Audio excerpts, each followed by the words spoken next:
जय श्री राम दोस्तों।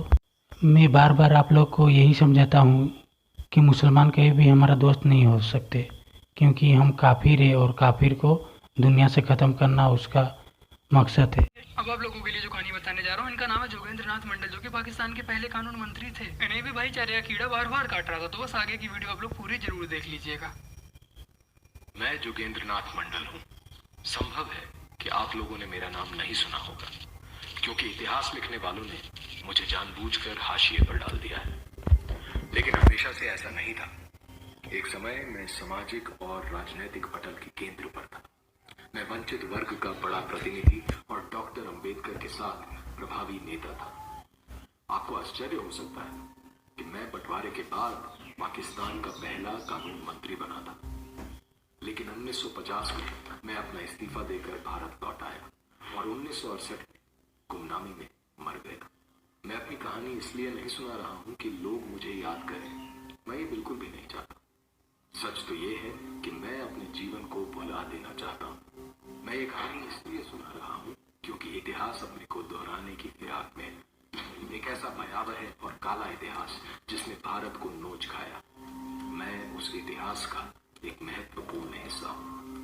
मैं इस कहानी की शुरुआत 1940 से करता हूँ, जब मुस्लिम लीग ने भारत को तोड़कर मुसलमानों के लिए पाकिस्तान की रेजोल्यूशन पास की। उस समय मुसलमानों के एक बड़े वर्ग को छोड़कर किसी ने इसे गंभीरता से नहीं लिया, लेकिन 2-3 साल में ही स्थिति बदल गई और पाकिस्तान की बात हर जगह होने लगी। पाकिस्तान बनाने के लिए जरूरी सारे मोहरे आजमाए जा रहे थे। उसी समय हिंदू शेड्यूल कास्ट राजनीति भी उफान पर थी। 1942 में डॉक्टर अंबेडकर ने शेड्यूल्ड कास्ट फेडरेशन बनाई।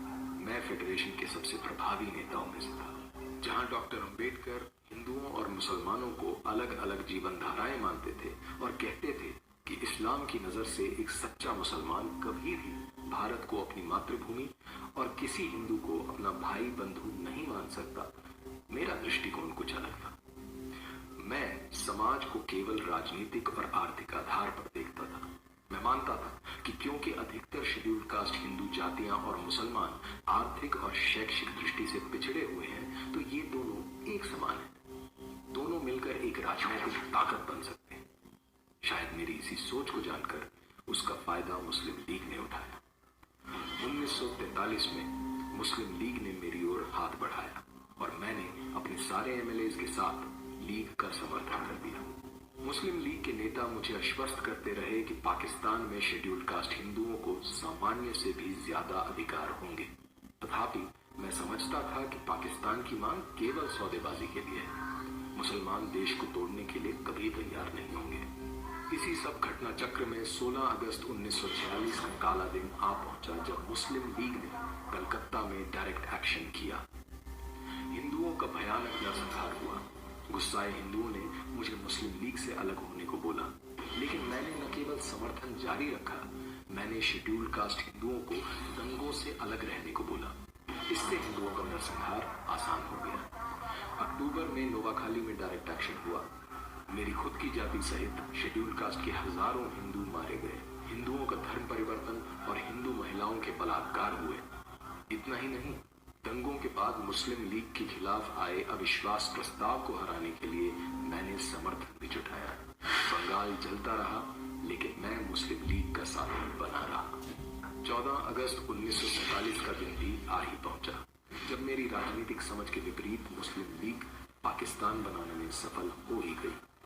भीषण हत्याकांड हुआ। देश भर के हिंदुओं ने मुझे बुरा भला कहा, लेकिन मैं लीग और पाकिस्तान के साथ बना रहा। मुझे पाकिस्तान के कानून मंत्री का पद भी मिला। मैंने शेड्यूल कास्ट हिंदुओं से पाकिस्तान में आस्था रखने की अपील की, जिसे मुझ पर विश्वास करके लोगों ने माना भी। लेकिन इसके बाद इस्लामिक पाकिस्तान का असली चेहरा सामने आया। सारे वादे ठुकरा दिए गए। हिंदुओं का नरसंहार शुरू हो गया। हिंदू महिलाओं के बलात्कार, घर जायदाद लूटना, जबरन मुसलमान बनाना आम बात हो गई। मैं हिंदुओं पर हो रहे अत्याचारों की बात उठाने लगा तो मुस्लिम नेता और उलेमा मुझे अपने रास्ते का कांटा समझने लगे। फिर भी मैं पाकिस्तान सरकार को बचाने के लिए झूठे और आधे सच वाले बयान देता रहा। चारों ओर हिंदू मारे जा रहे थे। हिंदू औरतों को पाकिस्तानी फौज और पुलिस रात में अपनी हवस का शिकार बनाती। सबसे बुरा हाल मेरी अपनी जाति का बुरा, क्योंकि उन्होंने मुझ पर विश्वास करके आत्मरक्षा का कोई उपाय नहीं किया था। मैं जब गांव के दौरों पर निकलता तो हिंदुओं के कंकालों को कुत्ते और गिद्ध नोचते नजर आते। सिर्फ 10 फरवरी 1950 को ही ढाका में 10,000 हिंदू इसलिए मार दिए गए क्योंकि असेंबली में कुछ हिंदू विधायकों ने वॉकआउट किया। वो सब मेरे सामने ही हुआ।